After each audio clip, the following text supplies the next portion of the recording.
começando De Boa com a Diferença. Um espaço onde incluir é de boa e excluir é que não dá mais. Eu me chamo Maria Ângela Posa, sou pós-doutora em Educação e estou aqui com vocês nesse podcast. Oi, eu sou a Carla, sou pedagoga especial, pesquisadora dos processos inclusivos e junto com a Mari, a gente coordena aqui esse bate-papo que fala sobre inclusão. É uma conversa que só é possível porque a gente tem a Verbo, que nos oferece esse espaço, a equipe que nos atende, né? Então, é uma parceria importante que dá sustentação para a gente ter o podcast. E buscando sempre a ciência, a prática, a inovação e a criatividade. Por isso que nós temos uma convidada muito especial, nossa mentora, nossa orientadora, nossa amiga Betina Steren dos Santos, que está aqui conosco, e a gente é muito satisfeito com isso, porque desde o primeiro episódio a gente já queria trazer a Betina, porque ela fala, ela pratica, ela faz e ela traz a teoria com muita delicadeza e elegância. Betina, seja bem-vinda aqui conosco. Uma alegria estar contigo. Para a gente é uma honra mesmo, porque acho que a gente precisa aprender a valorizar aquelas pessoas que nos ajudam na caminhada, né, Mari? Sim. E acho que quando a gente abriu o podcast, quando a gente pensou em fazer esse trabalho, a gente pensava em tudo que a gente aprendeu contigo.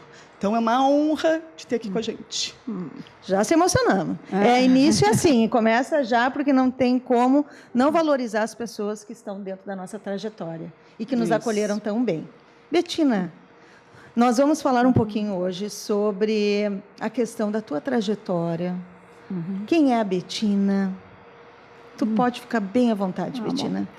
Bom, primeiro, queria muito agradecer. Né? Eu acho que quando eu recebi o convite de vocês, para mim realmente também foi um momento de muita alegria e pelo reconhecimento e por estar aqui com vocês. Né? Eu sei que todo o trabalho que a gente vem desenvolvendo com o tema da inclusão, tudo que eu também aprendi com vocês, está sendo colocado nesses podcasts que vocês estão organizando e fazendo. E, então, eu fiquei muito feliz em poder fazer parte desse momento e poder trazer um pouco do como que eu cheguei na educação inclusiva, né? Como que eu comecei a aprender mais sobre isso, porque não era uma temática que era da minha pesquisa. Porém, eu acho que trabalhando com formação de professores e trabalhando com a contemporaneidade, não tem como não falar de inclusão, né? E eu acho que eu aprendi muito com vocês e a gente fez uma troca, né? Eu acho que a troca que nos ajudou a gente chegar onde nós estamos hoje e poder continuar, né, nesse trabalho que a gente vem fazendo.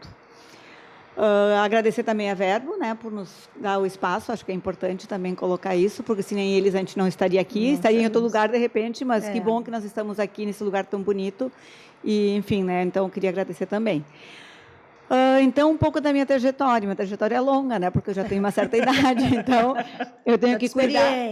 Eu tenho que cuidar da onde que eu vou partir. Mas aí pensando, né, de onde é que eu vou falar um pouco assim da minha vida universitária, né? Onde é que eu comecei a estudar, o que eu fiz na minha formação, porque eu acho que tudo está engatado uma coisa na outra, né? Eu terminei o ensino, na época era o segundo grau, né? Que agora é ensino médio, para vocês verem o tempo. Mas eu iniciei minha faculdade com análise de sistemas, né? Porque eu fiquei muito deslumbrada quando começaram a me contar o que os computadores faziam. Naquela época era início, né, do trabalho com informática. E eu comecei a ouvir e eu fiquei fascinada com... eu achei o máximo aqui. Então, eu fui fazer análise de sistemas. Eu fiz 2 anos na PUC. E aí, depois eu saí para viajar um tempo. Fiquei 6 meses fora. Quando eu voltei, meus colegas estavam todos trabalhando em banco, né, porque era o que o curso formava. E eu sou uma pessoa, como vocês me conhecem, muito ativa, muito agitada, e eu não tenho como ficar 9 horas sentada num banco na frente de um computador, né? E então eu resolvi desistir. Eu desisti, eu não sabia o que fazer, e aí, enfim, aí eu estava meio perdida, resolvi casar. Aí eu casei. E na minha lua de mel, eu encontrei uma pessoa que é uma atriz, que hoje é muito conhecida, a Ilana Kaplan, que ela é muito amiga da minha ex-cunhada, e ela tinha feito magistério no Bom Conselho. E ela começou a contar daquele jeito engraçado dela, como é que ela chegou lá, né? Como é que foi o curso dela, era 1 ano e meio, porque nós tínhamos terminado o ensino médio. E eu achei o máximo aquilo, até porque eu gostava muito da ideia de poder ajudar em trabalhos com crianças. Eu gostava muito dessa coisa. Não é que eu queria ser professora. Eu Sim. queria fazer alguma fundação, até hoje Ainda eu quer, tenho, né? ainda quero. Mas aí, então, eu fui fazer o magistério. E, para encurtar a história, eu fiz, aí eu gostei muito, né? Foi difícil, porque o estágio foi num lugar muito de difícil acesso, com crianças muito em situação de vulnerabilidade, mas, enfim, eu fiz, gostei, e aí eu fui fazer o cursinho para estudar aí pedagogia. Eu comecei, então, aí eu fiz o curso de pedagogia na URGS, e isso me deu uma abertura importante, né? Porque a URGS tem esse lado assim de pesquisa. No segundo ano da faculdade eu já estava trabalhando com iniciação científica, né? Eu vi que tinha ali, né, a possibilidade de bolsa para ser aluno de iniciação científica. E aí eu comecei com a pesquisa no segundo ano da faculdade. Foi uma experiência muito, muito rica, com uma pessoa muito interessante, muito legal, que infelizmente já faleceu, o Jorge La Rosa, não o espanhol, o Jorge La Rosa, da URGS. Isso, e aí até eu me formar, eu trabalhei com ele. E no final da faculdade, eu fiz uma disciplina que era de informática na educação, com a Lucila Santa Rosa. Trabalhei com ela também. Trabalhou com ela? Pois é. Então, aí eu fiz essa disciplina, eu tinha uma colega que nós duas, a gente se afinou, e aí ela me convidou para trabalhar dando aula de informática para crianças no Colégio Santa Inês. Então, aí fechou um pouco assim, o que eu tinha estudado de informática, que eu tinha feito nesses sistemas, com o meu interesse com a questão de informática na educação. E aí eu comecei a trabalhar e fui procurar onde é que em Porto Alegre podia estudar mais sobre isso, e conheci a Leia Fagundes, né? Que, aliás, eu já tinha conhecido ela com a disciplina da Lucila, mas a Leia ela era coordenadora do Laboratório de Estudos Cognitivos na Psicologia, da URGS. E aí eu fiz também, então, trabalhei com ela como bolsista, também fiquei, acho que 1 ano e pouco, e surgiu a possibilidade, aí eu queria alçar voos, eu queria fazer outras coisas, queria viajar, e aí eu descobri que... primeiro eu tentei trabalhar no Uruguai, e eu fui lá e consegui numa universidade lá, que era privada, mas me chamaram. Só que, nesse meio tempo, eu descobri que tinha uma bolsa, que era em Barcelona, para trabalhar no IMIPAE. IMIPAE é o Instituto Municipal de Pesquisa em Psicologia Escolar. E aí descobri isso e mandei um projeto, mandei meu currículo e fui aprovada. E eu fui para lá, eu peguei, vendi meu carro e fui. Só que eu chegando lá, descobri que minha bolsa não tinha saído, porque não ia ter bolsa para fazer era 1 ano, né, para trabalhar ali com pesquisa em psicologia escolar. É um centro que foi muito reconhecido até hoje. As pessoas que trabalham lá, trabalhavam, foram muito pesquisadoras de ponta, elas publicaram muita coisa, é um lugar muito interessante na área da psicologia da educação. E só que eu estava lá, e eu digo, nem que eu tenho que lavar pratos, eu vou ficar aqui, porque eu queria ficar ali. Já estou aqui. E eu fiquei e consegui trabalhar durante esse primeiro ano, dando aula de informática em escolas privadas de Barcelona. E aí, como aquilo que eu fazia aqui, eu fiz lá. E aí, nesse meio tempo, descobri a pesquisa que eu fazia no IMIPAE, porque eu fiquei trabalhando no IMIPAE sem bolsa, era com a universidade. Aí eu conheci a pessoa que depois veio a ser meu orientador de doutorado, que é o Eduardo Martí, uma pessoa maravilhosa. Aí eu fiz a seleção. A seleção para entrar no doutorado ali era com o César Coll, que, né, depois aqui foi muito reconhecido também. Ali já tinha uma pontinha de inclusão ali, porque o César Coll fala muito sobre isso. Claro, ele, com o Vygotsky e tudo. Aí eu fiz a seleção com ele, passei e fiquei. Aí eu digo, bom, agora eu vou ficar mais 4 anos, né? Enfim, eu morei lá 5 anos. E eu, assim, então aí eu fiz toda a papelada para conseguir bolsa da CAPES. E foi o que eu fiz. Aí eu mandei a papelada para cá e foi aprovado. E aí no fim eu fiquei os 5 anos porque ganhei mais 4 anos de bolsa. E fiz meu doutorado. Meu doutorado foi na linha da interação entre pares, né, porque eles trabalhavam muito, e aí já começou a misturar um pouco, porque aqui com a Leia Fagundes era tudo muito piagetiano, e lá eles já começaram a trabalhar com Vygotsky, e as pesquisas deles tinham Piaget e Vygotsky, e a minha tese de doutorado, como era sobre interação entre pares, não tinha como não trabalhar com os dois, porque os dois me trouxeram importantes informações para isso. Aí eu fiz doutorado lá, e direto, sem ter feito o mestrado. E voltei, quando terminou, eu tinha que voltar para o Brasil, porque eu tinha a bolsa da CAPES, eu tinha que devolver para o Brasil, que tinham me pago, né, tinham me oferecido para fazer lá, né, a bolsa. Aí eu voltei e aí começou o calvário de conseguir trabalho, mas eu consegui logo, porque naquela época não tinha tantos doutores. Então, eu consegui inicialmente na PUC, na UBRA e na Unisc, em Santa Cruz do Sul. E aí eu trabalhei o primeiro ano nas 3, né? Depois eu acabei largando a UBRA, porque eu tinha menos horas ali, e aí eu preferi ficar com a PUC e com a Unisc. Na Unisc eu fiquei 8 anos trabalhando, junto com a PUC. E aí, quando meu filho nasceu, eu tive que optar, porque já estava difícil essa coisa de ficar viajando e voltar. E a PUC também já me ofereceu para trabalhar no pós-graduação. Aí, em 2001, eu entrei na pós-graduação. E isso fez, então, que a minha carreira até hoje, né, que eu estou há 28 anos na PUC, como pesquisadora, como professora, gestora, coordenadora de várias situações. Então, é essa a minha caminhada. E aí... Quando eu entrei, só para terminar então, porque senão a coisa vai se estender muito, quando eu entrei ali, o que aconteceu? Quem era o coordenador naquela época era o professor Mosqueira. E ele falou para mim, Betina, vai dar uma disciplina sobre motivação.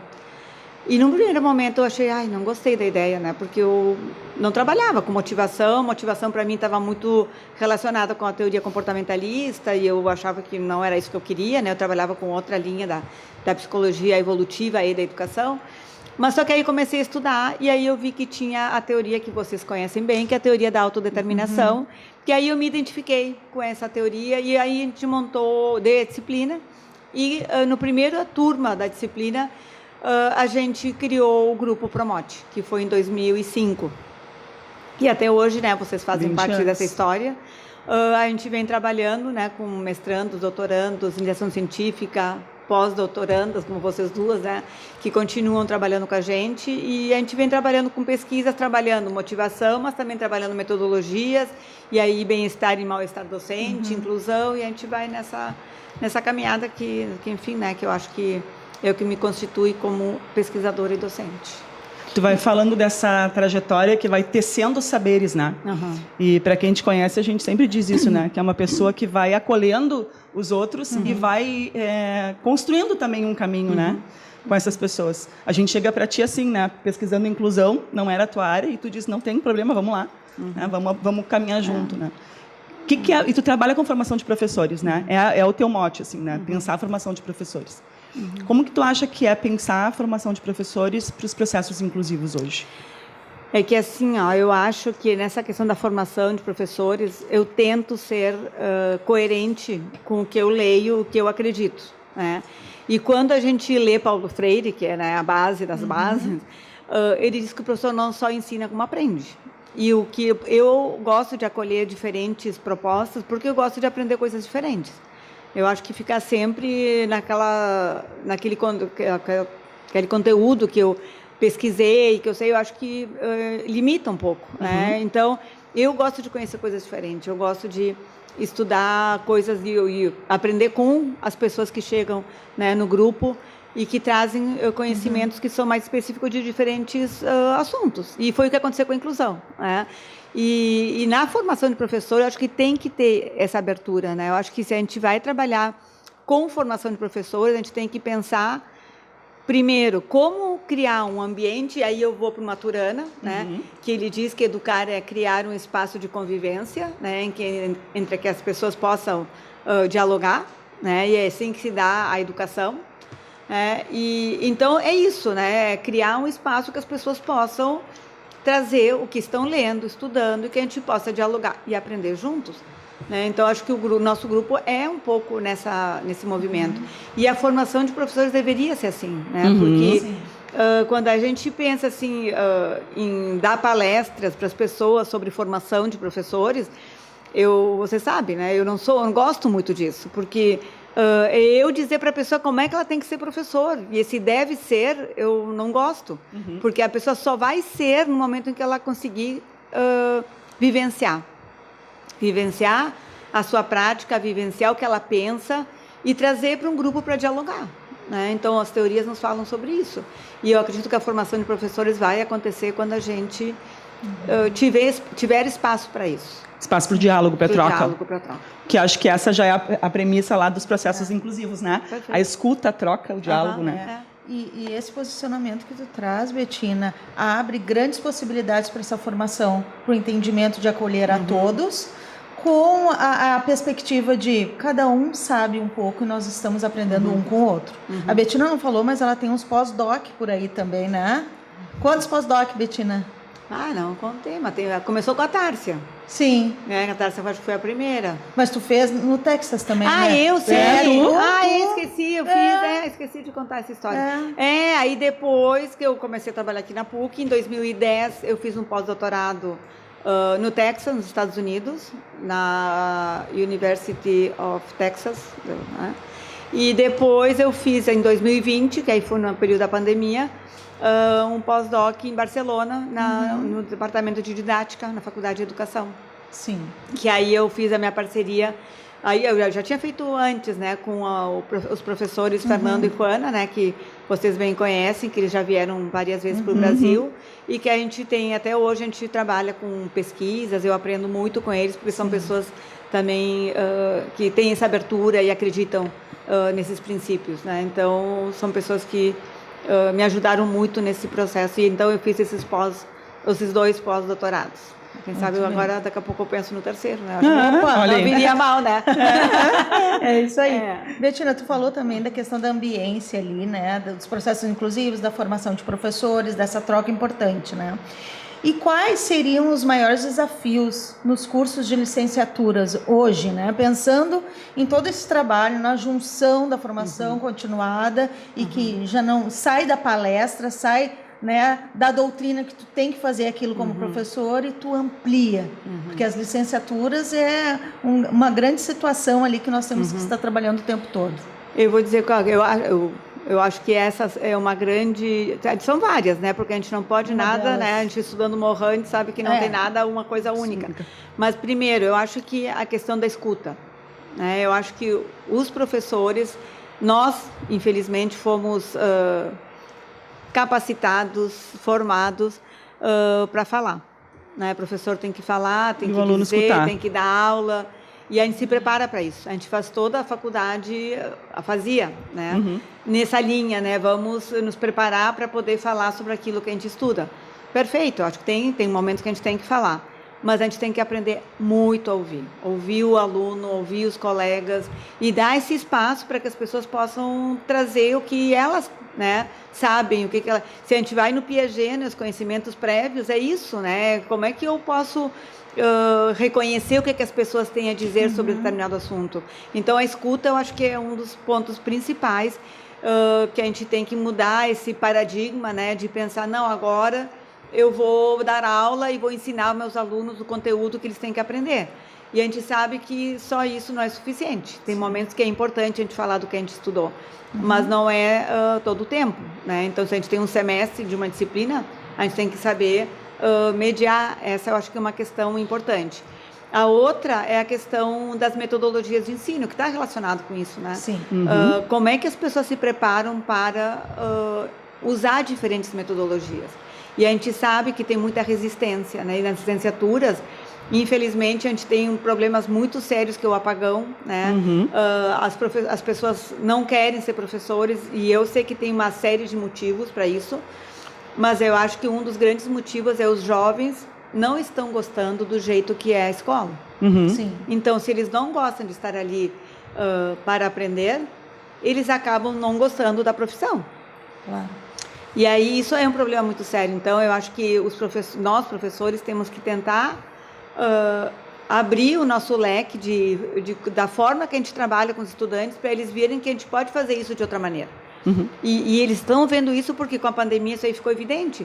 As pessoas começaram a estudar em outros lugares, em outros contextos, com a internet, e então eles aprendem de outras maneiras. Então, nós, professores, temos que nos formar e nos informar e desenvolver conhecimento para poder fazer isso com nossos estudantes, para eles verem que a aula pode ser um espaço bom de diálogo e de aprendizagem. Vem aquela questão muito do tradicional, né? Como eu aprendi, eu vou ter que reproduzir até o final de carreira. E as questões não são assim, né? O inovar passa pela criatividade, né? Isso é bem Perfeito. importante. 2 pontos aqui para a gente falar. A gente sempre diz que o Budeboa é um espaço afetivo e científico, né? Nesse pouco tempo, 19 minutos de conversa, a Bettina já falou de Maturana, ela já falou de Morin, ela já falou de Piaget, ela já falou de Vygotsky, e ela traz isso com uma facilidade tremenda, assim, porque não é algo fora da vida dela, ela vai trabalhando isso na prática, assim, né? Acho isso lindo de ti, assim. E a outra coisa que acho que tu fala desse papel dos estudantes, né, sobre os processos de aprendizagem, a pesquisa que tu faz, né, da teoria da complexidade e sobre permanência estudantil, né, que a gente participa também, trouxe esses resultados um pouquinho, né, quando os alunos falavam do que seria uma escola inovadora, né, era uma escola em que os professores escutassem, né, e eu acho que a gente não se dá conta disso, né, também lá na formação dos profs, né, que a gente precisa se reorganizar para aprender a escutar esses estudantes, né? Para pensar.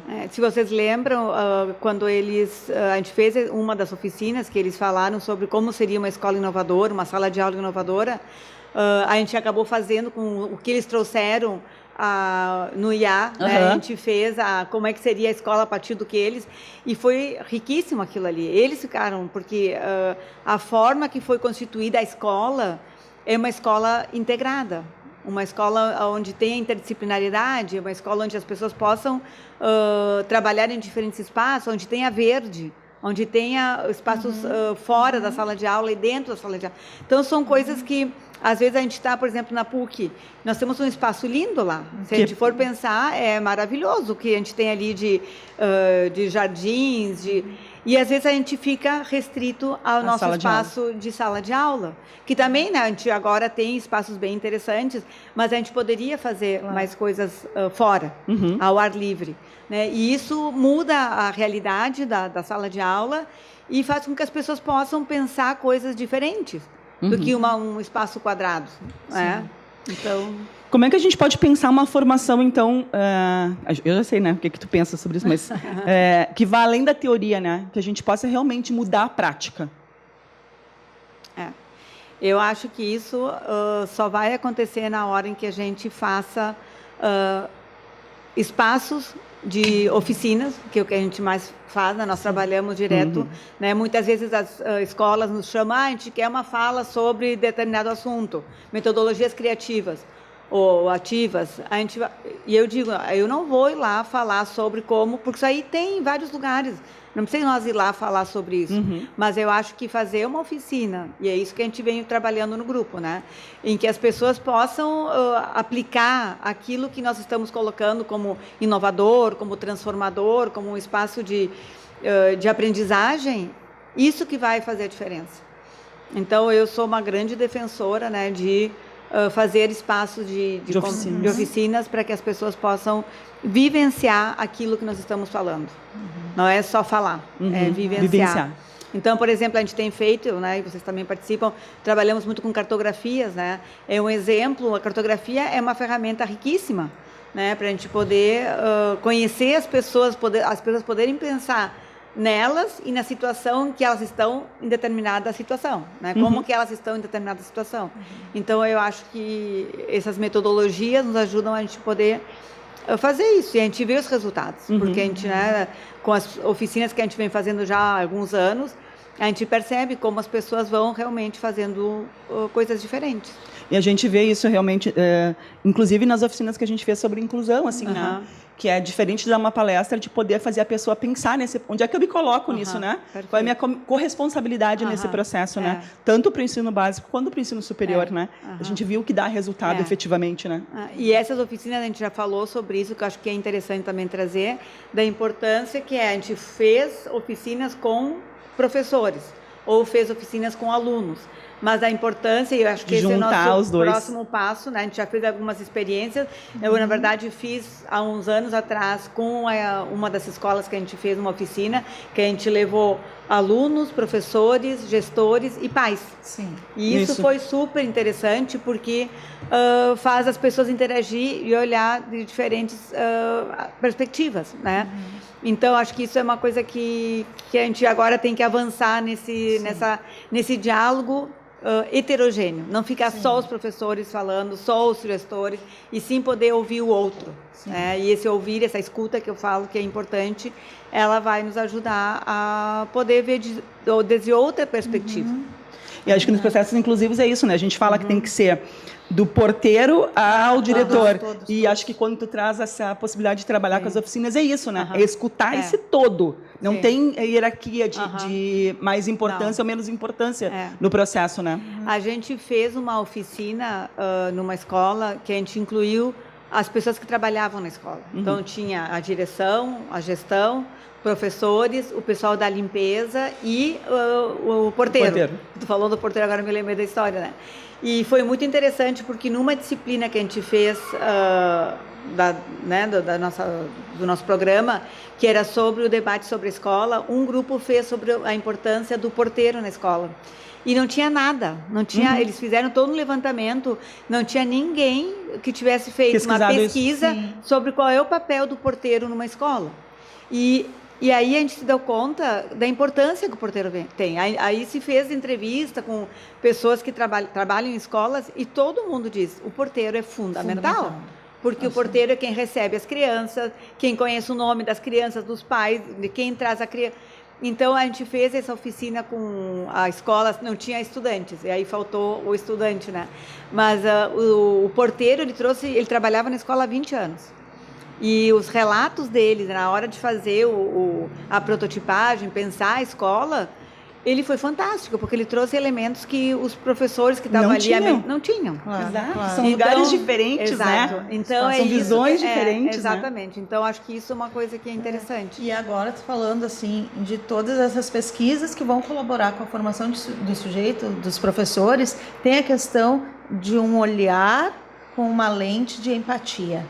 Né? Então, assim, tu traz essa questão empática de olhar para o professor, se colocando como professora, porque tu é uma professora, nós somos professoras, e não tem esse distanciamento, né, Betina? Tu acha que essa questão da empatia, desse olhar, dessa formação, dessa escuta, que está tudo envolvido, vai colaborar muito nas práticas, e futuros professores que queiram olhar para professores que estejam fazendo isso e despertar assim, nossa, eu vou querer fazer isso, eu quero atuar dessa forma, despertar um desejo, uma motivação externa e interna, porque a motivação ela está dentro, como tu falou, da autodeterminação, que tem o pertencimento, a autonomia, a competência, que está tudo ali, né, imbuído.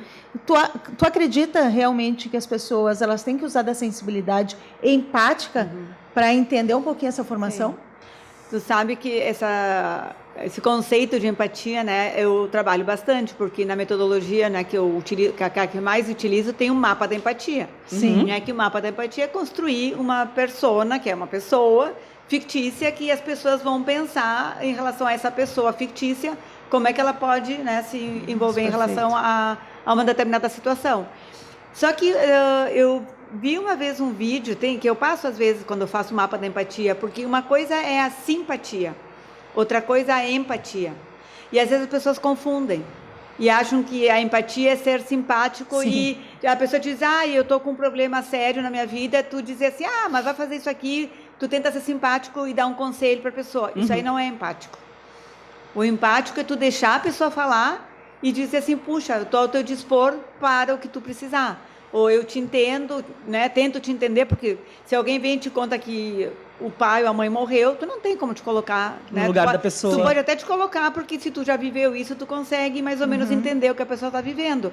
Mas o que essa pessoa está sentindo em relação a isso, tu não tem como, porque é uma coisa muito individual. Então aí entra a teoria da subjetividade. Exato. Que a subjetividade é tu aceitar e tu deixar a pessoa se expressar e colocar o sentimento dela, que é só dela.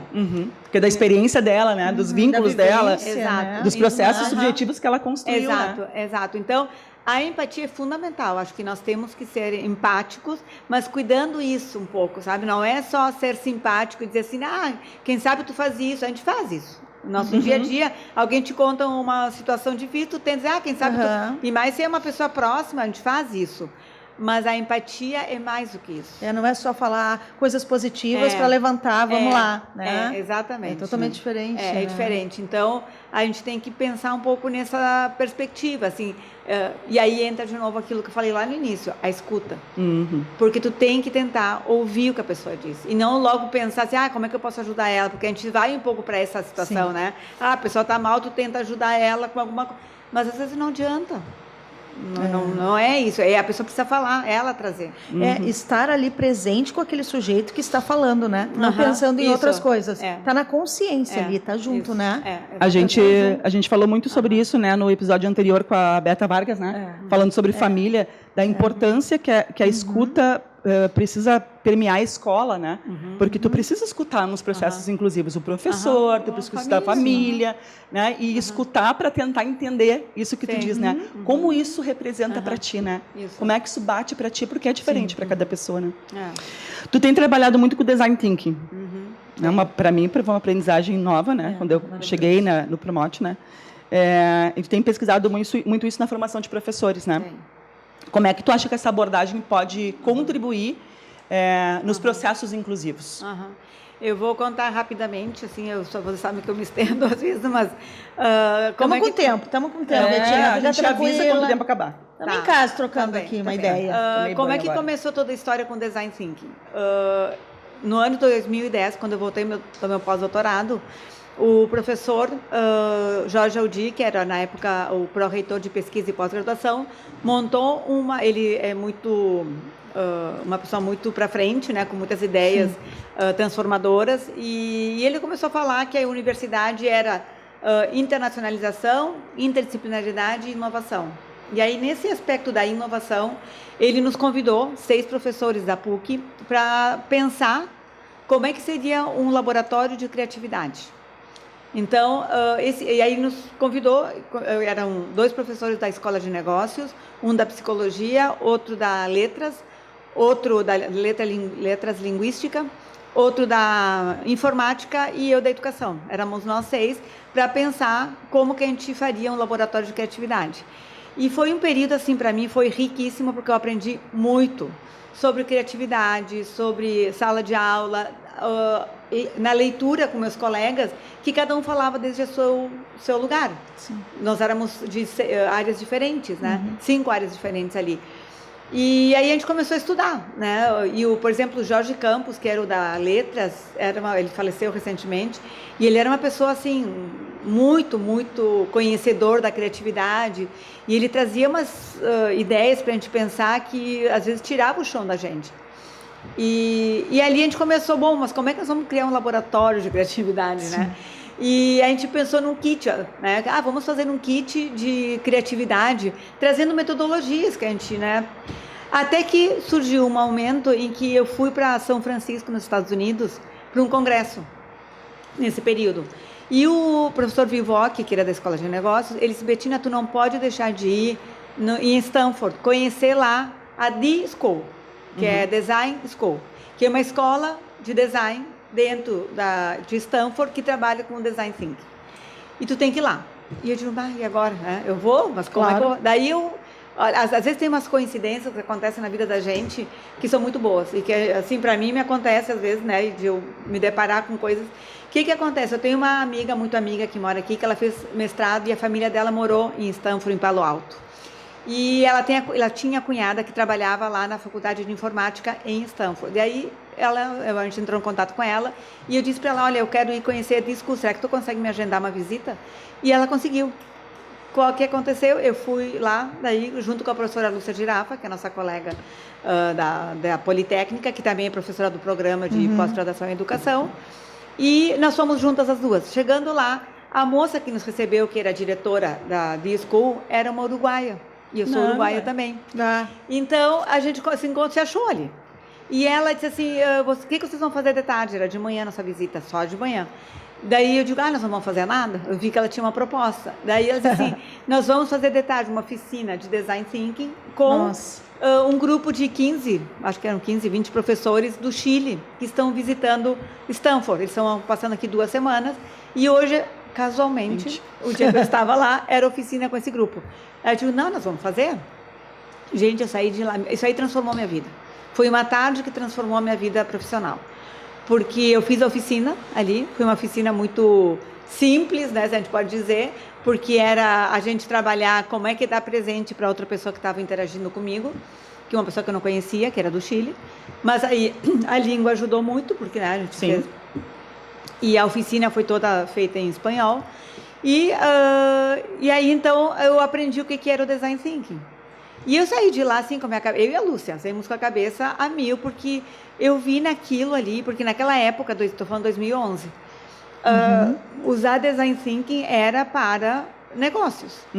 E aqui na PUC, no CriaLab, onde a gente depois criou o CriaLab, a gente estudou a metodologia voltada para como fazer um negócio novo, né? E aí ali eu vi que também eles já estavam começando a trabalhar na Design Thinking na educação, mas muito raso, assim, sabe, uma coisa muito simples que estavam começando, né, a pensar. Tanto é que em Stanford, esse D-School, que era um laboratório de 2 andares, super interessante, com um monte de coisas, uma bagunça aquilo ali, porque tu chega lá, tá todas as prototipagens penduradas pelo teto, por tudo que é lugar. E então, todos os alunos de Stanford tinham que passar por uma disciplina que fosse dentro do D-School. E aí era um trabalho interdisciplinar, porque participavam alunos de diferentes áreas e eles tinham diferentes problemas para resolver de diferentes áreas. E aí eu voltei, né, com isso na minha cabeça, com essa vivência. E quando eu cheguei aqui, meus colegas da educação, especificamente, não gostaram muito da ideia. Assim, não gostaram, não acolheram muito a ideia. Primeiro, o nome. Porque Design Thinking, que é em inglês. Mas tá, é o nome, até agora eu não consegui. Né? A gente pode até pensar meio desenho de pensamento, até dá, mas meio esquisito. E aí, além dali que nós estudávamos aqui, né, como é que era na D-School, a gente também estudou na Alemanha, que lá também tem um laboratório com um pessoal que usava muito o Design Thinking. E outra coisa que aí me perguntaram, tá, qual é o referencial teórico da educação que tem no Design Thinking? E eu digo, não tem. Não tem. Mas eu vi naquela vivência... Vamos construir? Eu vi naquela vivência que ali estavam todos os autores, Maturana, Piaget, Vygotsky, Morin, Paulo Freire, subentendidos, o né, Hargreaves, vários autores que a gente lê na educação estavam imbuídos ali naquela metodologia. E aí a gente construiu. Aí quando eu voltei, eu vi que tinha essa entrave, né, eu comecei a aplicar nas minhas aulas, na graduação, e na pós-graduação também, na metodologia do ensino superior, principalmente, mas agora eu aplico em várias disciplinas, porque eu acho que é uma forma de estudar diferentes temas. E aí eu tinha, naquela época, a Carla Spagnolo, né, que eu tinha terminado o mestrado, estava entrando no doutorado, e aí ela comprou a ideia, né? E eu disse, Carla, vamos fazer um referencial teórico e fazer uma pesquisa que tenha com a metodologia. E dito e feito, a gente fez, tem um livro aí que depois vocês podem... Depois vamos botar lá na descrição. Porque é um livro gratuito que está que nem o teu, né, Maria Ângela, da Inclusão, porque ele foi feito com verba da CAPES, né? Então, o teu também, né, Carla? Também. Então, e aí a gente criou, né, a metodologia, né, e aí de lá para cá eu venho desenvolvendo o Design Thinking, porque é uma forma da gente pensar, fazer uma empatia para poder entender e observar quem são, quem é a situação que a gente quer estudar, quer resolver, trabalhar com extensão, que é trabalhar com problemas reais, que muitos autores nos dizem isso, né, da importância que a educação tem de trabalhar problemas reais e não teorias, né, só na teoria. E ali tem isso, né? Então a gente entende e observa situações para poder fazer um mapa da empatia, poder, né, reconhecer isso, poder problematizar, que é um conceito fundamental para a gente pensar a educação, né? Como é que eu problematizo qualquer situação e trabalhar a partir de projetos de pesquisa, projetos de ensino, que tem a problematização como fundamento, para poder idealizar uma solução. E aí as pessoas que estão ali pensando, bom, como é que eu posso solucionar esse problema? E quem soluciona não é só um professor grande conhecedor de uma teoria, e sim aqueles alunos que entram lá desde o início de uma formação. E foi o que, por exemplo, aconteceu quando eu fiz a Escola dos Sonhos. Né? Eu fiz essa proposta com um grupo que estava entrando na universidade, na faculdade ali, né? Na época era ainda Faculdade de Educação, não, já não era mais, era a Escola de Humanidades. E aí o pessoal da pedagogia e tinha outros alunos de outras áreas que estavam junto na disciplina, que era Psicologia do Desenvolvimento, e aí a gente estudou as teorias do desenvolvimento com o Design Thinking, pensando qual é a escola dos sonhos. E aí foi muito rico, porque aí os alunos começaram a pensar como é que seria uma escola diferente, né? Eu digo, vocês não precisam pensar em dinheiro, não precisam pensar em problemas. Qual é a escola que vocês gostariam de trabalhar? E esses alunos estavam entrando, né? Eles estavam no primeiro semestre da faculdade, que tinham escolhido licenciaturas da pedagogia e outras licenciaturas. Né? E foi riquíssima aquela experiência. Isso aí foi publicado também no livro da PUC sobre metodologias de ensino, porque aí eu comecei a implementar o Design Thinking como uma metodologia criativa para pensar a educação a partir de um olhar, de vários olhares, né? De professores com conhecimentos teóricos e de alunos que estavam entrando. Essa questão eu vou entrar agora já, porque tu falou bastante sobre a utilidade dessa metodologia que vai funcionar na prática para os professores. E quais seriam as competências que são descobertas aí, se esse professor usar a metodologia, né? Ou se ele ficar naquele caderno antigo amarelado. Né? É completamente diferente. Né? É outra situação. Né? Na verdade, ali tem várias competências que a gente vai trabalhando com os estudantes. Uma delas é o saber ouvir, porque assim, a metodologia ela é baseada nos seres humanos. A gente fala muito em inovação, né? No grupo a gente fala muito sobre inovação, mas tem a parte tecnológica que também faz parte, mas essa metodologia ela é baseada nos seres humanos. E então o diálogo que se estabelece entre o grupo que vai pensar no problema, que vai problematizar e que vai depois resolver esse problema, tentar resolver e trazer soluções, é através do diálogo. E daí, o que acontece no Design Thinking? Surgem várias ideias. Porque cada pessoa é uma pessoa. A gente faz grupos entre 5, 6 pessoas, que eu acho que é o ideal. Se a gente botar mais gente, aí já fica mais difícil de poder pensar isso.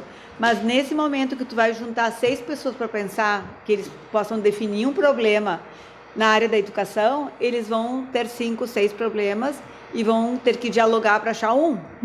Então, a negociação, que é a mediação, tudo isso são conceitos que vêm lá dos teóricos, né? O Vygotsky falava nisso, o Piaget falava nisso e outros autores que vieram depois deles falam a metacognição, né? Que é um processo cognitivo que ajuda a pessoa a poder pensar e desenvolver o seu conhecimento, está ali. Né? Então, eu acho que das competências é o diálogo, é o poder ouvir, poder negociar para chegar num problema, depois poder chegar numa solução, e são negociações, por isso que toda a metodologia ela vai divergir, porque quando a gente bota uma situação, as pessoas vão pensar coisas diferentes, porque cada um traz o seu, para depois poder convergir e chegar num. Então, esse exercício, ele ajuda as pessoas a poder pensar de diferente maneira, e não alguém te dizendo o que tu tem que fazer. Ótimo. Então a gente pensa que dá para casar muito, né? Design thinking com inclusão, porque é isso, né? Tu vem de pensamentos diferentes e vai escutando as pessoas e vai encontrando um caminho único, né? Sim. Eu acho que pensando em formação de professores, o design thinking para a inclusão ele seria uma solução importante, assim, né? Uma ferramenta importante para a gente poder fazer esse processo, né? Tu está na universidade, como é que é para ti, como é que tu vê, né, esses processos de inclusão dentro da universidade, assim? Como é que a gente pode compreender, né, esses avanços, esses desafios, porque a inclusão também chega na universidade agora. Ela não é de 20 anos atrás, como estava na educação básica. Se começa a viver agora, né? Eu acho que agora a gente está vendo...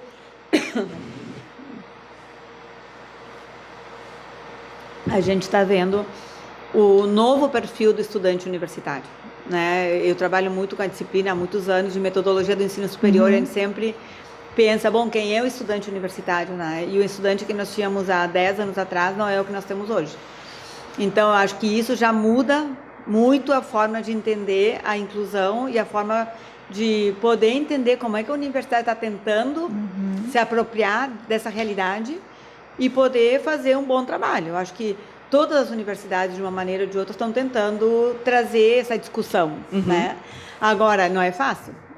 Você sabe muito bem, é um desafio muito grande que a gente tem, né, como formador de professores e como professores na universidade, para poder atuar de uma maneira que a gente possa respeitar, possa entender quem é esse estudante que está ali e que daqui a pouco ele funciona de uma forma muito diferente do que era há uns anos atrás. Então, nesse sentido, eu acho que cada universidade está no seu processo, né? Na PUC, né, na nossa instituição, a gente vê que estão sendo criados espaços, né? Às vezes a gente avança, às vezes a gente retrocede, e a gente sabe que não é uma situação que é fácil de implementar. Sim. Mas eu acho que tem pessoas bem intencionadas, né, para poder pensar. Nós aqui, né, estamos trabalhando, né, principalmente na Escola de Humanidades, com formação dos professores, né, e a gente sabe como a angústia, porque na verdade a gente sabe que tem que fazer algumas coisas diferentes, mas as pessoas não sabem como fazer. Sim. As pessoas têm muita dificuldade em entender como que eu posso ser um professor inclusivo na universidade. E é isso que eu acho que a gente tem que trabalhar ainda muito, né? A gente tem, bom, vocês são duas especialistas nesse assunto, né, de inclusão dentro da educação, tanto na universidade como nas escolas. Mas eu acho que a gente ainda tem muito para aprender, e a pesquisa está aí para isso, né? Acho que a gente tem que colaborar. A gente tem que tentar pesquisar, trazer conhecimentos científicos para poder nos trazer elementos para que a gente possa fazer um bom trabalho. E é certo que a gente vai acertar, vai errar, e a gente traz aí o Mohan, que nos ajuda, né? A incerteza está aí, e a gente não tem uma resposta única para determinadas situações, e a gente tem que tentar desenvolver na gente essa flexibilidade, né? Para ser um pouco flexível, para saber que daqui a pouco vai dar errado, e daqui a pouco a gente, e é isso uma coisa que é interessante também, né? Se a gente for ver agora as empresas, né? A gente vai um pouco às vezes atrás do que as empresas fazem, mas elas contratam pessoas que deram errado, né? Para poder pensar o certo. Né? E a gente pode trazer o Piaget de novo, né? Quando a gente pensa assim, a criança começa a caminhar. Nenhuma criança começa a caminhar e sai andando, né? Ela vai cair várias vezes até ela pegar o tranco, né? E em tudo é isso, né? E a gente está aberto para isso, acho que é importante.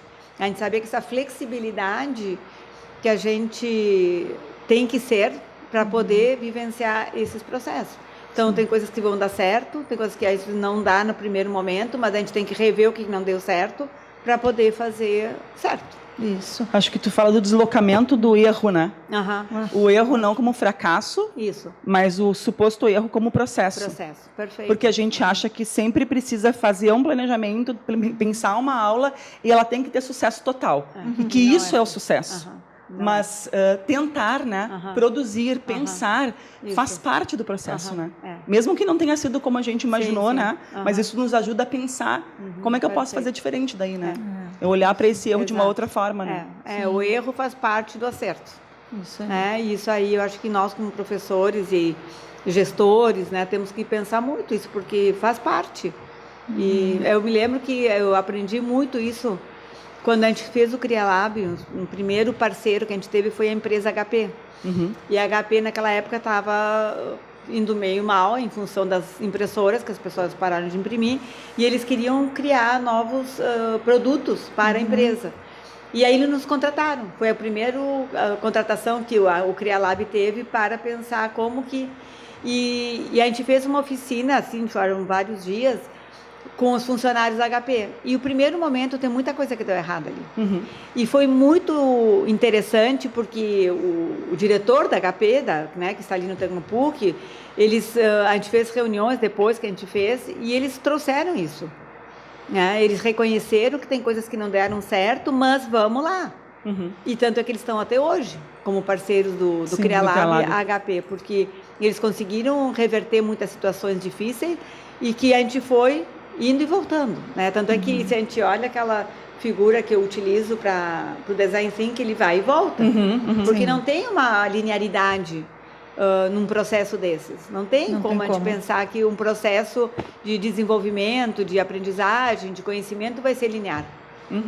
Isso aí o Mohan também nos traz isso muito Colabora. bem. Exatamente. Isso ajuda a pensar os processos inclusivos, que também é assim.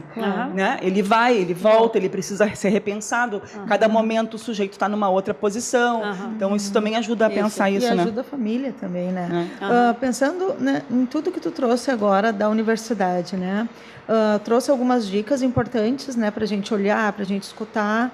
Mas na tua visão, assim, qual seria a possibilidade de criar universidades mais acolhedoras e menos capacitistas? porque isso está dentro da escolarização, está dentro das nossas universidades e cada vez mais. Tu já deu algumas dicas aqui, né? Que vocês devem anotar, trazer, escutar o podcast com caderno e caneta, como a gente faz. A gente vai anotando, né? Para a gente poder fazer essa conexão com o pensar, né? Eu volto lá ao início do que eu falei, que é a sensibilização. A gente tem que se tornar mais humano, né? A gente tem que ser... tem que tornar a educação mais humanizada, né? Essa, e assim, eu acho interessante, porque agora também tem algumas coisas que eu ando lendo, assim, que é relacionar o humano com o não humano. Pode trazer aqui, Betina, fica bem à vontade que a gente já anota. O que tu anda lendo? Isso aí eu tenho que me preparar mais, mas na verdade é um pouco essa ideia, assim, ó, de que nós não somos só o lado humano, a gente tem um não humano que é a natureza. E agora que só se fala nisso, né, sobre a questão da crise climática, tem muita relação com isso. Como é que esse não humano, que é a natureza, está inserida nessa nossa forma de pensar a vida, né? Então, eu acho que nós, como professores, como pessoas, não é só professores, porque nós somos família também, né? Como sociedade, como né? sociedade, a gente tem que pensar essa humanização, né? E esse respeito pelo outro, mas o outro não só as pessoas, mas também o meio ambiente que está ao nosso redor, né? A terra, né? E eu acho que isso é uma coisa que seria interessante a gente aprofundar mais. E a gente vê aí os povos indígenas, né? Como é que eles respeitam, né? Me lembro que há muitos anos atrás eu li sobre algumas questões que dizia assim que os povos indígenas eles educam as crianças para pensar em 7 gerações à frente, não na próxima, né? Então a gente tem que pensar, bom, como nós estamos deixando as nossas gerações, né, para viver esse futuro, a partir do nosso presente. E eu acho que isso a gente tem que dar uma boa repensada, né? Sim. É uma revirada, vou dizer que é uma revirada epistemológica aqui, né? Se a gente olhasse para essa herança, né, indígena, e pensar essa educação a partir daquilo, nossa senhora. Como é outra forma de entender as coisas. Então, eu acho que essa humanização e essa forma de ver, né, a vida, porque eu acho que é isso, né? A gente tem que dar uma repensada séria. Perfeito. Ótimo. Tu percebe avanços nas políticas institucionais, assim, da universidade a respeito da inclusão, não só na prática pedagógica, mas também na política da própria instituição, né? Sim, eu acho que sim, acho que tem alguns avanços, eles são lentos, né? Porque esses avanços de políticas a gente sabe que não é uma coisa que acontece de um dia para outro, mas está se falando muito, e o fato de se falar muito tem relação com as próprias políticas, né, que são impactadas por isso. Então, eu acho que sim, eu acho que tem algumas formas, por exemplo, a própria questão que a gente vê em relação aos regulamentos, né, do pós-graduação, que é uma coisa que eu trabalho, que a gente já está incluindo, a gente inclui pessoas afrodescendentes, pessoas estrangeiras, pessoas com deficiência. Então, são coisas que estão avançando, que a gente precisa avançar muito mais, né? Obviamente, eu acho que a gente tem muito ainda para percorrer em relação a isso. Mas eu acho que sim, eu acho que o pontapé inicial, sim, porque as pessoas já estão na universidade, os alunos já estão ali, e a gente precisa fazer alguma coisa para que eles permaneçam na universidade. Não é só entrar e permanecer, né? É o ingresso e a permanência do estudante que a gente tem que trabalhar. E essa permanência ela vai se dar na medida em que a gente tenha políticas que ajudem nessa permanência. Perfeito. E a questão da pesquisa, né, Betina? Tu trouxe, o tempo todo tu está trazendo a pesquisa como um ponto forte, importante de estudo. O professor tem que estudar, não só o professor, como né, a população tem que ler, tem que estudar. Então, assim, quais as contribuições que a pesquisa traz para essas pessoas que estão iniciando né, na formação de professores, estão ali querendo fazer uma licenciatura, porque por mais... o Marco veio aqui e falou sobre... Paulo Freire sobre experienciar, né? A esperança que aquilo pode trazer. Então, assim, de uma certa forma, nós também colocamos uma semente de esperança no pessoal que está novo, está olhando ali, não, vamos lá, né, que é importante. O que tu vê, assim, que a pesquisa pode contribuir, né, para os professores novos? Que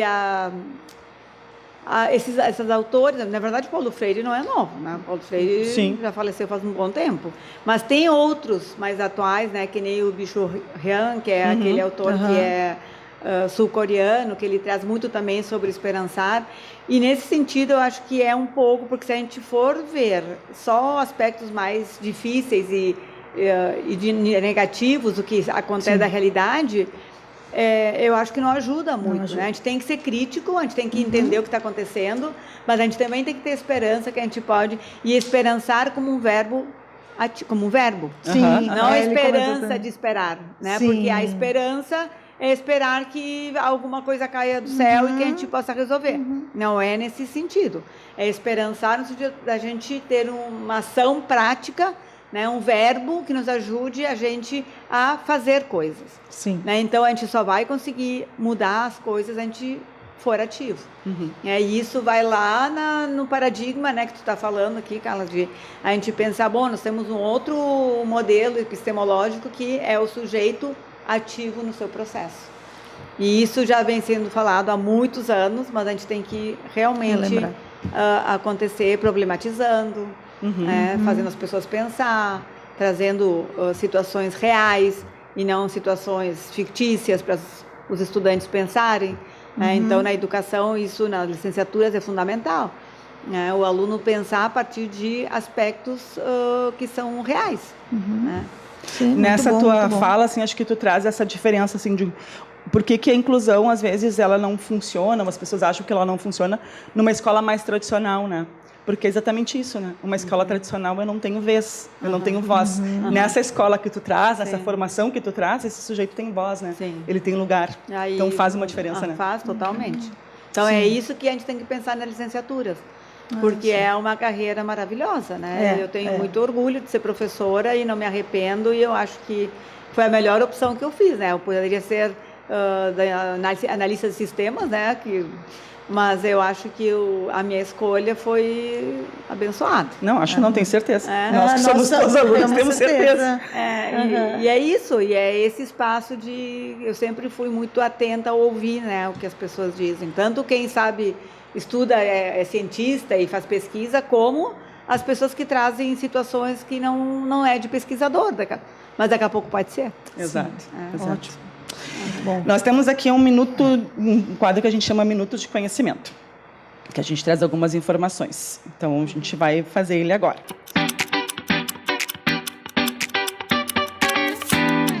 Formar professores para a inclusão é, antes de tudo, a gente formar pessoas. Pessoas que sejam mais acolhedoras, pessoas que escutem, né? Pessoas que tenham empatia, dessa empatia que a Bettina trazia, né? De não é se colocar no lugar do outro, mas é entender esse outro, né? Se colocar ao lado do outro para caminhar, né? É compreender que cada estudante traz consigo um mundo que é muito singular para ele mesmo, né? Que é diferente. Cada um tem sua forma de ser e estar no mundo. Eu gosto muito dessa expressão, né? É a gente convidar esse educador para sair do lugar de que a gente ensina igual para todo mundo, né? Para construir práticas que acolham, né, as diferenças e como parte principal dessa experiência educativa, né? E trabalhar com o professor dentro da formação de professores é permitir que esse professor entenda a sua epistemologia, ele tem que entender a sua prática, entendendo também que nós não temos salas de aula homogêneas. Não temos, temos a questão de desenvolvimento para aprender com essa sensibilidade que a Bettina falou, trazendo aquilo que a gente tem de melhor no seu interior para desenvolver as competências, as habilidades. E aqui nós estamos fazendo uma junção da teoria com a prática.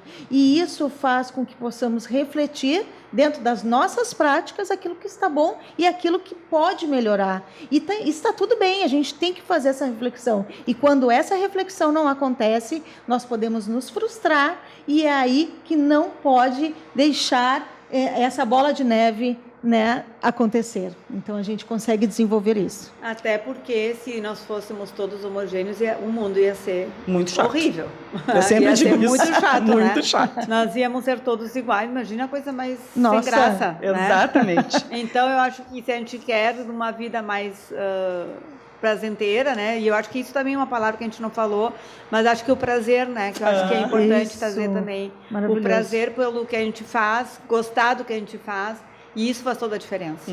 Né? Quando a pessoa faz o que gosta, ela só avança, deslancha, né? E aí entra isso, então não tem homogeneidade, não existe, nunca existiu. Só que se tentou, durante muitos anos, o paradigma era, vamos ensinar a mesma coisa para todas as pessoas vão responder do mesmo jeito. Só que isso aí a gente viu que funcionou, entre aspas, né? Sim. Mas nós estamos num mundo hoje contemporâneo que não tem espaço mais para isso. Perfeito. Isso aí. Acho que mais que conhecer técnica, legislação, metodologia, né? Acho que esse professor, inclusive, ele precisa se implicar, né, eticamente no processo. Tu vinha falando disso, né? Se implicar nesse processo, nesse ato de ensinar, né? Ele reconhecer que ensinar é um encontro. Né? Aí entra uma palavra que também a gente não falou, mas que eu também gosto muito, que é engajamento. Até que ponto as pessoas se engajam naquilo que elas estão fazendo. Na aprendizagem. Eu estou engajado em aprender determinado assunto. Sim. Então, eu acho que isso é uma coisa que também é o engajamento, o comprometimento, são palavras que eu acho que a gente tem que usar mais para poder implicar, engajar, né, os estudantes. Sim, tu vem falando do vínculo, então só tem aprendizagem efetivamente quando tem vínculo, né? E eu acho que quando o aluno se sente acolhido, valorizado, respeitado, né?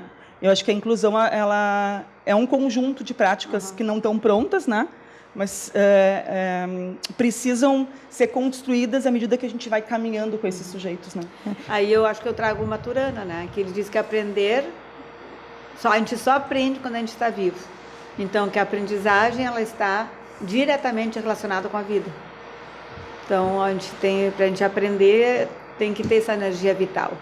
E agora nesse minuto de sabedoria maravilhoso que a Bettina contribuiu. Pura ciência, né? Nossa, formar os professores, não na palavra de formatar, e sim desenvolver aquilo que o sujeito tem de melhor, está dentro dos processos inclusivos. Nós vamos colocar o coração, mas não numa maneira de bajulação. Nós colocamos o coração de uma maneira sensível, para que todos os professores possam entender que o outro que está do lado, ele vai contribuir para o nosso aprendizado. E nós não podemos viver sozinhos. Nós estamos nos relacionando o tempo todo. Tem uma questão aí, quando eu falo que aconteceu lá naquela oficina que a gente fez com os professores da Escola de Humanidades, que surgiu essa ideia que eu acho que tem a ver com inclusão e que eu acho que é interessante.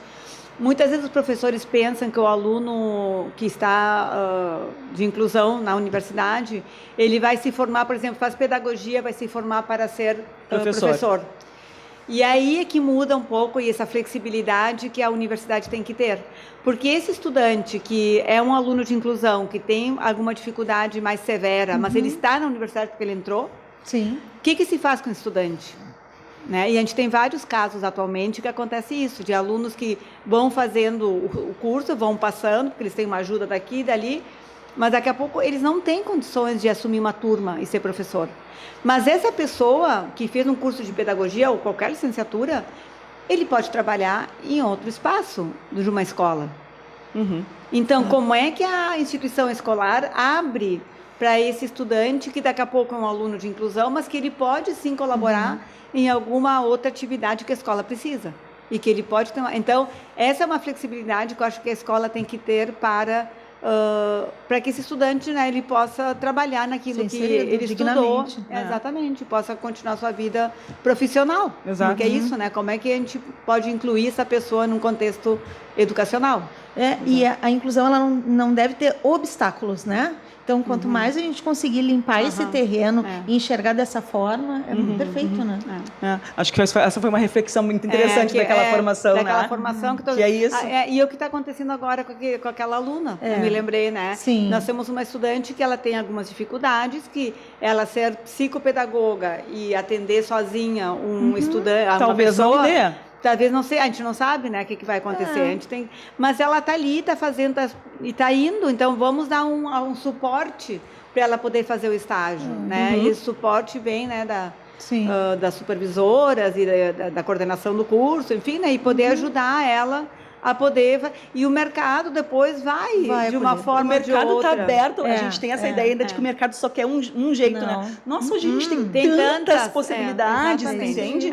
Que dá para fazer milhões de coisas, né? Dá para atuar de diferentes maneiras. Muito bem. Vamos para o nosso quadro Tá de Boa, que é tipo um quiz, tá? A gente pergunta e tu responde aí o que vier na cabeça. O que vier na cabeça, Betina. Tá? Mas não precisa ser uma resposta curta, pode elaborar aí o que tu quiser, tá? Então... É uma palavra, uma ideia, uma frase, sei lá, o que tu pensar, certo? Certo, vamos lá. Betina, agora chegou o momento do nosso quadro, tá de boa, e que a gente faz algumas perguntas. Então, uma palavra que define inclusão. Amor. Amor. Um erro comum na formação de professores. Saber tudo. Ah, é bem importante. O professor acha que sabe tudo. Que forte. Eu sempre desconfio de todo mundo que acha que sabe tudo. A Marlene Rosec me dizia isso. Aquela pessoa que faz formação de tudo e acha que fala sobre tudo com propriedade, a gente tem que desconfiar, assim. Porque não tem como a gente saber tudo, né? Não tem. Humildade. O que não pode faltar em uma sala de aula, pensando dentro dos processos inclusivos? O diálogo. Perfeito. Bem, só reforçando aquilo que a gente fala, a gente aprendeu bem. Aprendeu bem. Um livro que te inspira na educação? Vários. Bom, o Morin é o meu xodó. O Morin, eu acho que os livros dele me ajudaram muito a entender todo esse olhar mais sistêmico, né? Os 7 saberes necessários para a educação do futuro. Eu acho que é um livro que todo professor deveria ler. Fica a dica, depois a gente põe lá nos comentários. É, isso aí, na descrição. Um desafio atual nas universidades. Mudança de paradigma. E é tão difícil a gente fazer essa mudança de paradigma, né? Porque eu acho que a gente pensa que demanda só de formação técnica. Mas eu acho sempre que a mudança de paradigma demanda muito da nossa interna. Epistemológico. Design thinking em uma palavra. Transformação. O que te motiva a continuar pesquisando e atuando na formação dos professores? Trabalhar para um mundo melhor. Uma frase, Betina, que possa resumir o teu olhar sobre a diferença. Eu acho que é uma frase que não é minha, né? Mas que é do Paulo Freire, que eu gosto, que é: a educação transforma as pessoas e as pessoas transformam o mundo. Eu acho que essa frase é uma frase que eu trabalho muito com a questão da inclusão, né? Da inovação, mas a inovação numa perspectiva de transformação. Que envolve inclusão também, né? Mas é essa ideia de transformação, porque eu acho que nós, como educadores, a gente tem que acreditar na transformação das pessoas. Se a gente não acredita que a pessoa pode se transformar, não dá para continuar na educação. Perfeito. Porque a educação é para transformar as pessoas. Deveria ser. Tu falou em inovação e inclusão, mas eu acho que se a gente, olhando para essa tua trajetória, tua referencial teórico, né, inclusão é uma inovação. Sim. Porque a inclusão, ela transforma esse espaço escolar, ela transforma esse professor, pensando na inovação como tu pesquisa, né? Sim. Inovação como transformação. Então, acho que a inclusão, ela é uma inovação também, perfeito. né? A conversa de hoje nos mostrou que incluir também é reinventar a forma da gente ensinar e aprender, com empatia, com escuta, com criatividade, trazendo, né, essas palavras que a gente não usa muito quando a gente pensa os processos inclusivos, né? Criatividade, inovação, né? Eu acho que a gente precisa começar a pensar sobre isso, né? Foi uma alegria te ter aqui. Demais da conta, assim, porque a gente tem muito orgulho de ser tua aluna. Então, foi muito bom. Temos um momento que a gente, como boa professora, né? Esse livro... A gente precisa fazer indicação de livro. É um compromisso. Esse livro, casualmente, é da Betina. E pegamos lá. Sem querer. Sem querer. Ela que organizou a Pessoa e Educação, né? A nossa linha, Criatividade nos Processos Educativos e Possibilidades para a Transformação. Da Betina, da Lorena, da Juliana, pessoas queridas que estão, né, sempre pensando sobre esses processos interessantes, né? E aqui nós temos também, né, depois a gente vai deixar na descrição um artigo livro nosso, acesso também, né? sobre a questão da inovação, da criatividade, do empoderamento, sobre esses processos na construção da formação do sujeito e uma formação continuada. Por isso que nós trazemos sempre dicas importantes, né? E a Betina tem esse e milhares, né? Juntando com artigos e livros, milhares, Betina. Tantos, né? Betina, queria te agradecer muito. Tu é uma pessoa assim que entrou na minha vida e abriu a minha mente dentro desse processo de pensar diferente. Eu me lembro da Betina dizendo assim para uma outra pessoa: não, a Maria, ela pode misturar os autores. E é isso que tu traz. Mistura os autores, mas traz com coerência, com estudo, pensando nesse estudo e nesse envolvimento. Queria te agradecer muito, Betina. Hoje eu sou muito melhor porque eu convivo contigo. Obrigada, tá? Fico feliz. Eu também. A gente fala que inclusão como metodologia, né? Mas eu sempre digo que inclusão é filosofia de vida. Então, isso perpassa, né? Como é que a gente se põe no mundo. Quando eu estava fazendo doutorado, a minha orientadora saiu da universidade, né? E eu fiquei sem orientadora e a Betina me acolheu. Não sabia nada sobre a teoria da subjetividade, acho que não sei se já tinha ouvido falar, né? Eu já tinha ouvido alguma, porque eu tinha comprado aquele livro da Albertina. Da Albertina, porque eu estudava aprendizagem e eu fui num congresso, eu me lembro, eu tenho esse livro até hoje, que aí tinha o livro da Albertina com o rei, né, junto. Mas aí eu comecei a ler ali porque eu gostei do título, eu gostei do que eu tinha visto, mas eu conhecia pouco. E ela me acolheu assim, e o trabalho fechou, né, defendi. E depois me aceitou no pós-doutorado, pesquisando a teoria da subjetividade, os processos inclusivos, né? Então, a gente ser inclusivo só na educação não resolve. Ou a gente é inclusivo para a vida, ou a gente não é inclusivo. E eu vou afirmar que tu é uma pessoa inclusiva. Agradeço. Vocês também. Quer falar mais alguma coisa? A palavra é tua para a gente encerrar. Eu queria agradecer, né, dizer que foi muito bom estar aqui com vocês. A gente poderia ficar horas aqui conversando. Muito mais assunto teria. Mas, enfim, né, a gente tem que terminar. E foi muito bom, né? Acho que é um processo metacognitivo, isso que a gente está fazendo aqui. Porque é um processo de a gente pensar sobre aquilo que a gente sabe, sobre o que sabe. Né? E essa que é a metacognição, e tem muitos autores que estudam esse conceito e é muito interessante, né? Eu sugiro, eu acho que quem é professor tem que fazer um pouco de entender o que significa um processo metacognitivo, porque te ajuda a pensar sobre o pensar. E é uma reflexão, que é o que o Paulo Freire trazia. Então, os autores se cruzam, né? Nessa caminhada. Mas eu agradeço e vamos lá, né? Continuamos juntas. Seguimos. Quem sabe temos outros aí. Isso aí. A gente sempre diz que é um podcast com ciência, né? Não, hoje teve muita ciência, né? Muito conhecimento, é uma aula mesmo. Então, sigam a gente nas redes, acompanhem o podcast, né? Compartilhem, nos ajudem, né, a disseminar aí, espalhar, né, esse conhecimento que é importante para a gente pensar os processos inclusivos e qualificar os processos inclusivos. Agradecemos muito a Betina, agradecemos a Verba Educacional que está conosco, pensando esses processos também de incluir e de cada vez mais fazer o melhor para a sociedade. Não esqueçam de compartilhar, deixar seus comentários, dar o seu like, porque é importante divulgar, né, o nosso podcast. Um abraço, até o próximo episódio. Tchau, tchau.